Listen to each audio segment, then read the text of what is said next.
कैसे तनी हमको गव अब डांस करबे। अच्छा ठीक बा ई 500 रुपया पुरस्कार तनी एपेस कर हमको गवई दे बगलिए खड़ा हो जा। 500 रुपया का पुरस्कार बहुत दो नमन बा प्रणाम बा आशीर्वाद दे हम बच्चे कला में कामयाब रहे जहां रहे खुश रहे आबाद रहे खीपत आएगी।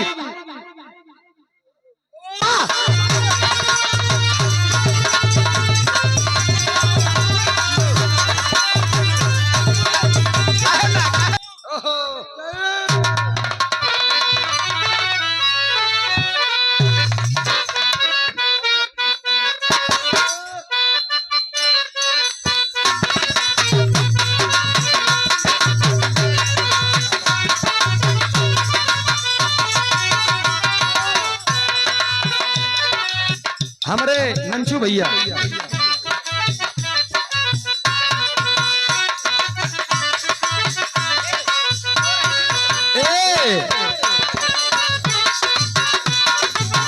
बोल रही सोना ही भी मैं खोल के केवाड़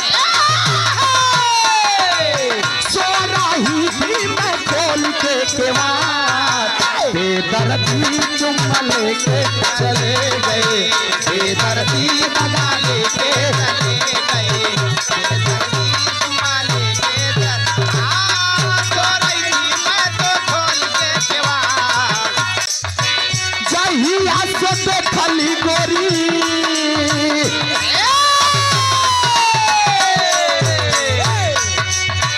जहिया से देखली गोरी तोहरी सुरतिया मतिया मारी गई जहिया से देखली गोरी तोहरी सुरतिया मतिया मार गई जहिया से देखली गोरी तोहरी सुरतिया मतिया मार गई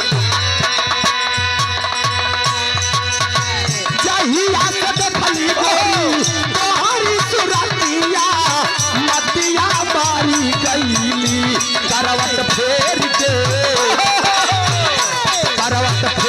के भी काई सारी रातिया मतिया मारी गईली करवट फेर के काई सारी रातिया मतिया मारी गईली करवट फेर के काई सारी रातिया मतिया मारी गईली।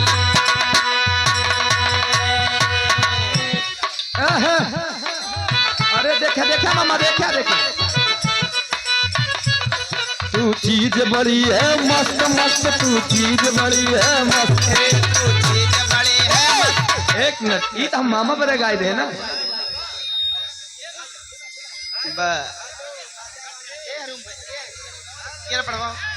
आराम एक ही टूट जाइए एक ही कुर्सी दे दे इनका एक ही कुर्सी दे दे हरी बैठ जाए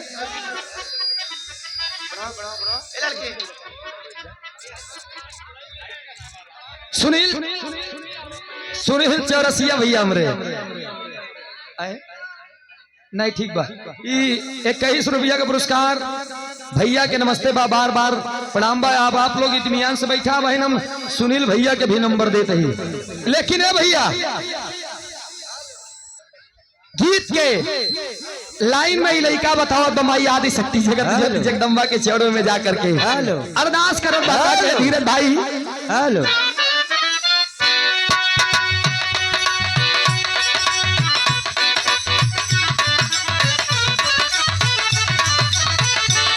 लड़का बताए माई से मैं हर कई भवानी बैठाइए भाई इनको बैठाइए।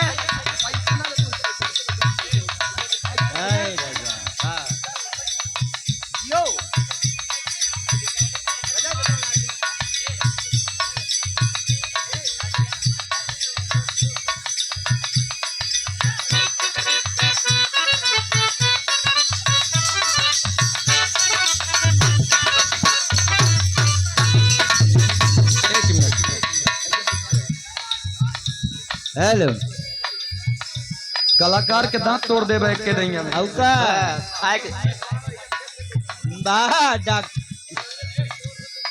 लाइन ना बताए लड़का ले रहा मामा 500 तो हम लेते टेंशन ना है कैसे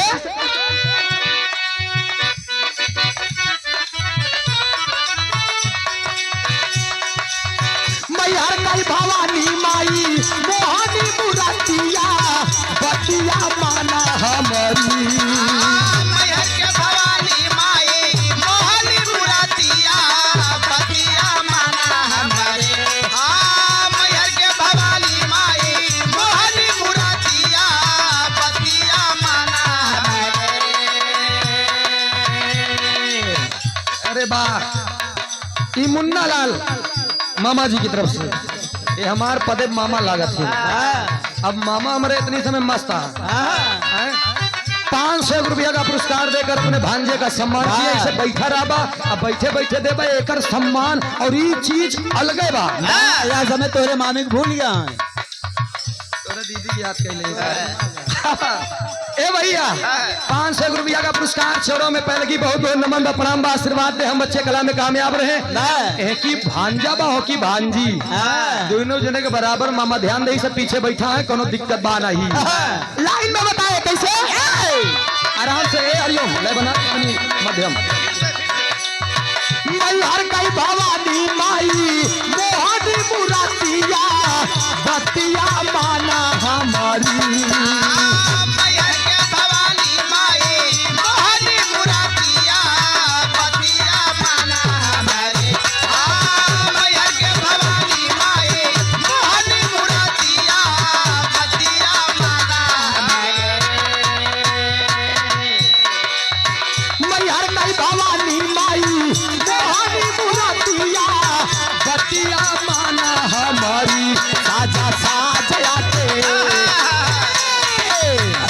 साजा साजया के बनिजा संगतिया बतिया माना हमारी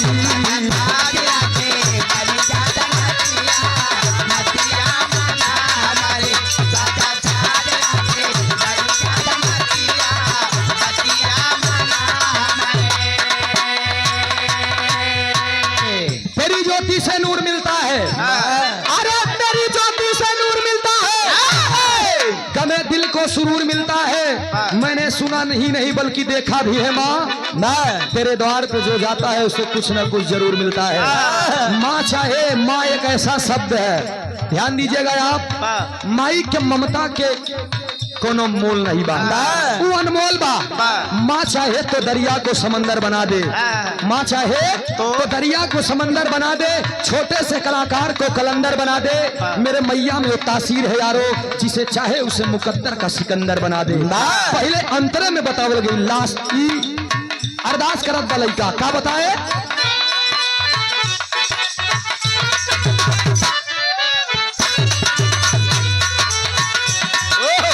काहे ना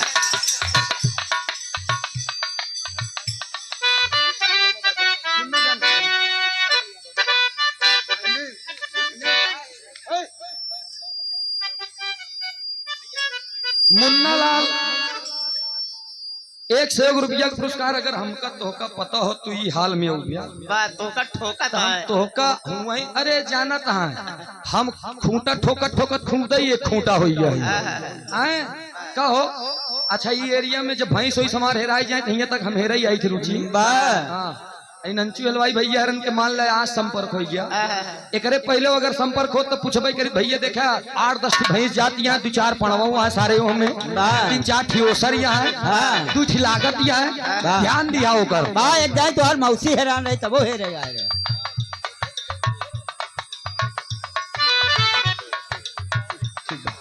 ना ठीक बा ये 100 रुपया का पुरस्कार बहुत बहुत नमन है प्रणाम है आशीर्वाद दे हम बच्चे कला में कामयाब रहे जहाँ रहे खुश रहे आबाद रहे चच्चा यार जौन हमार तो रिश्ता वो मंच के नीचे मंच के ऊपर नहीं एक जान ला अंतरे में बताओ गई कैसे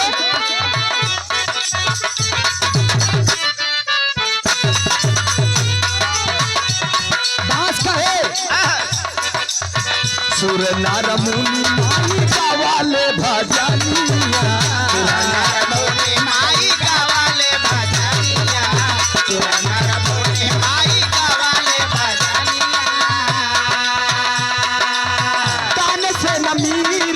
बनैलू मछलिया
माई गवले भजनिया, तान सेन मीरा भी बनली जोगिनिया।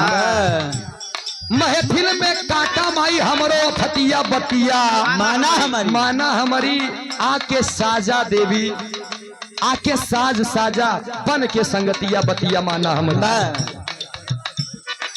भैया आप लोगन से निवेदन बा हमार, बैठ जाबा तो तनी पीछे वाले भैया के दिखाई। बैठा हो बैठा, आप लोग बैठ जाओ। और यूट्यूबर साथी जितने भी आए हुए हैं, 1-2 घंटा कार्यक्रम ना हो, बैठा। यूट्यूबर साथी से भी निवेदन है कि आप लोग या तो अपन हथियार नीचे कैलिया आइया, तो फिर तनी हल्का से पीछे हो कि आप लोग भी बैठ जा इत्मीनान से, नहीं तोहरे लोग के चक्कर में उसट जाता है। तो हालांकि हम तोका लोग के कुछ कहत ना आई, अपन चालू करके खड़ा करके बैठ जा नीचे।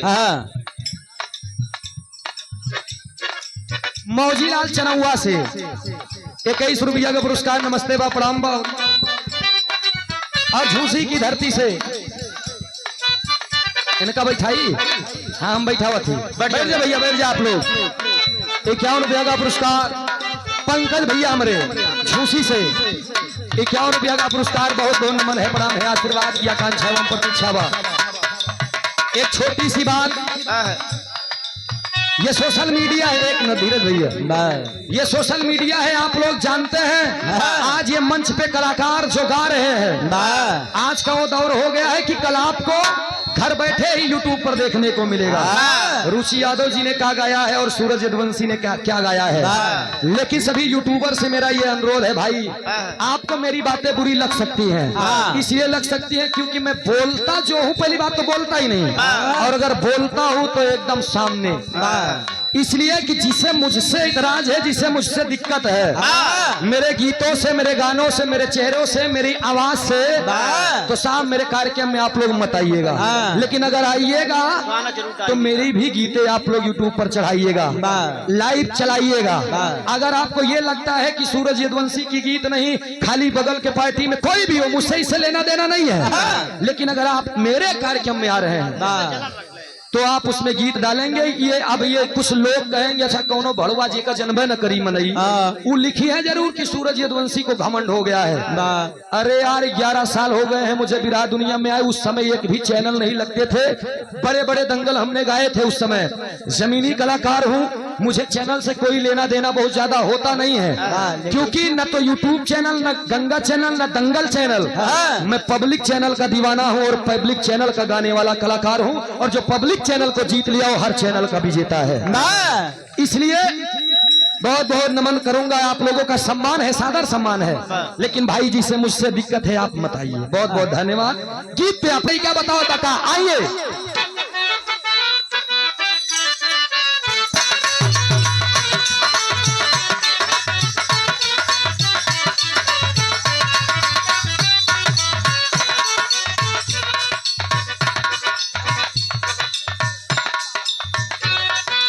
लाल बहादुर बाबू जी की तरफ से 51 रुपया का पुरस्कार। जनता बैठावे मेरे कारण भाई सब बैठा है, कोनो दिक्कत नहीं काका, बस भैया प्लीज आप लोग से हाथ जोड़ के निवेदन बा, बैठ जा आप लोग। विनय स्वीट हाउस जिनकी सुपुत्री के मुंडन के उपलक्ष्य में आज यह विरहा का कार्यक्रम आयोजित किया गया है। मैं चाहूंगा भैया के नाम से आप लोग एक जोरदार ताली बजा करके सम्मान करिए उस बेटी के नाम से। 101 रुपया का पुरस्कार, नमन है, प्रणाम है, आशीर्वाद की चाबा। और ये देवेश पटेल जी 101 रुपया का पुरस्कार, नमस्ते बा प्रणाम बा, आशीर्वाद की चाबा। अनिल टेंट हाउस चंदौआ से, भाभी प्रधान चंदौआ से, बारे प्रधान जी जलवा भाई आप लोग के, क्योंकि प्रधान में वो हस्ती है, जानते हैं नहीं भैया, ऊपर भगवान और नीचे प्रधान, बीच में सब झंडू बाम। अगर ऊपर वाला चाह ले तो इस धरती पर कोई इंसान गरीब ना हो, और अगर प्रधान जी हरे चाह ले तो गांव के कोनो ऐसा व्यक्ति न रहे जे करे सिर पे छत के साया न रहे। कितना प्रधान लोग गांव के लेटरिन खा जाते भैया। गांव के लेटरिन नहीं खाई जाते नो लोग, जेकर नाम आई बा वो पे दई है, सबके ना दई है, समझा। अब तू लोगों नहीं के बदनाम करबा। अरे यार एक जमाना था कक्षा 7 में हम लोग पढ़त रहे तो जी के प्रतियोगिता में 26 नंबर पर एक प्रश्न आया था, गांव का प्रथम नागरिक कौन होता है? ऑप्शन 4 विधायक, सांसद, बीडीसी और प्रधान। प्रधान पे हम टिक लगाई दे रहे तो 2 नंबर मिला रहा। 5 साल बीत गया। जब हम इंटर में गए तब एक गाना बाजे लाग प्रधनवा के रहर में, कोटे दरवा के कोटा में, तब हम जाने की असली विकास अब होत बा। राजू यादव खोवा व्यापारी, अजहरा की धरती से ये सुंदर पंखुड़ियों से गुथा हुआ पुष्पों का हार, 101 रुपया का पुरस्कार। बहुत बहुत नमन है, प्रणाम है भैया के नमस्ते बा। 100 से सभी सकल पंच के नमस्ते बा। शुद्ध खोवा जेका भी ले के बा मिल भैया से मेरे 10-20 रुपया कमे में काम हो जाई। अंतरे में काल गिर मार साहब कैसे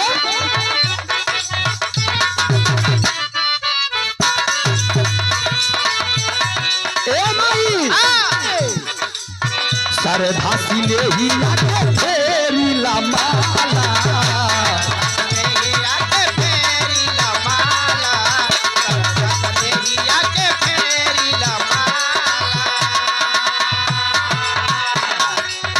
दुखवा के दारा पर काईदा उजाला,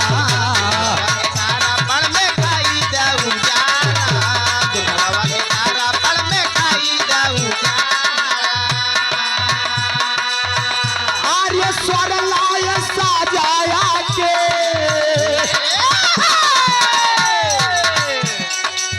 स्वर लाय साजाया के देवी अधिरतिया बतिया माना हमारी,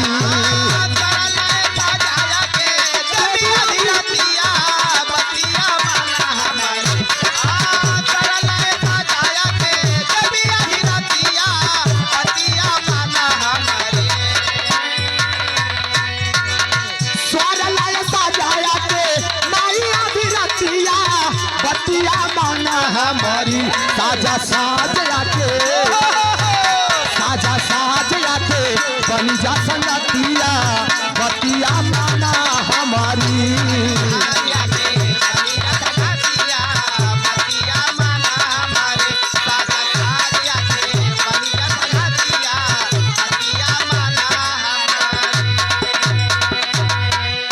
सुनील चौरसिया जाबाज कलाकार, समय रही तो बहन हम सुनील भाई से भी आप लोगों के गीत सुनवा दे।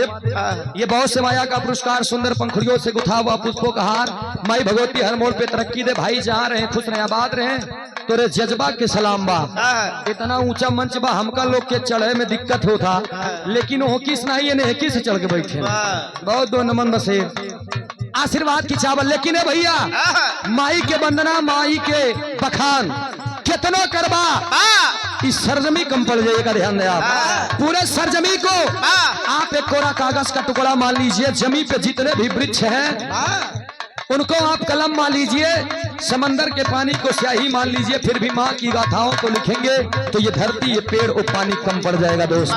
अगले हम लास्ट लाइन में ये लड़का एक बात बताओगे दोस्त, इस धरती पर हर इंसान जेकरे जेकरे दुआरे मंदिर हुई एक सोच बतावत हुई आज के जमाने के लोगों को। हर लोग मंदिर पे अगर कोनो कौआ चिड़ई बैठ जाए जो पत्थरे के मंदिर बनवाए ओका 4-6 बल्टी से धौबा करे, बाप रे बाप कौआ चिड़ई बैठ गई गंदी हुई है। वो मिट्टी की मंदिर है, न बोलबे करी न देखबे करी न तोरे कभो जिंदगी में चलबे करी। वो मंदिर बेरे 4-6 बल्टी पानी डाल देबे, धोए बेरे, साफ करे बेरे। लेकिन जिस मंदिर को भगवान ने आपको दे दिया, इतनी निक के मंदिर, ई बोलता हुआ, देखता हुआ, चलता हुआ, खाता हुआ, पियता हुआ, सुनता हुआ, लेकिन एका कभू नहीं साफ करे। यही में मुर्गा ठुसे यहाँ, बोकरा ठुसे यहाँ, सब जितना मन हो उतना ही ठुसे पड़ा है, एका कभू नहीं धोया। वो मंदिर और मंदिर में अंतर बदोस, सत्य को जानो और सत्य को पहचानो। इस दुनिया में माई से बड़ी देवी और बाबू से बड़ा देवता केहू बात है। अगले हम लास्ट लाइन में गुरु घराने के परिचय में कहल गई। आवा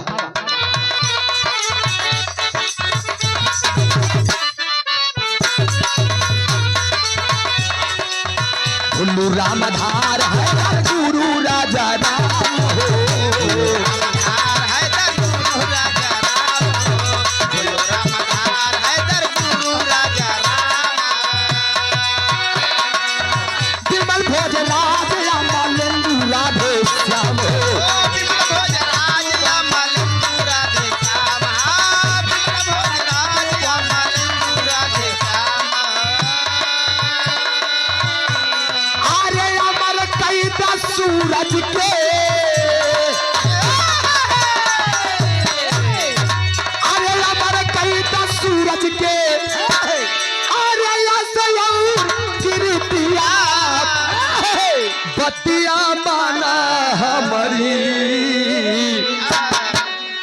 साजा साज के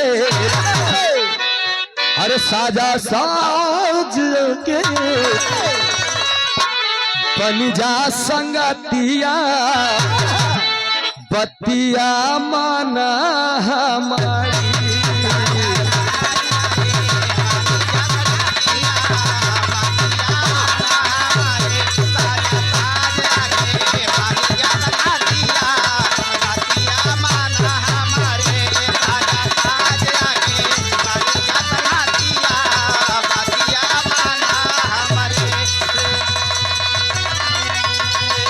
बहुत बहुत शुक्रिया।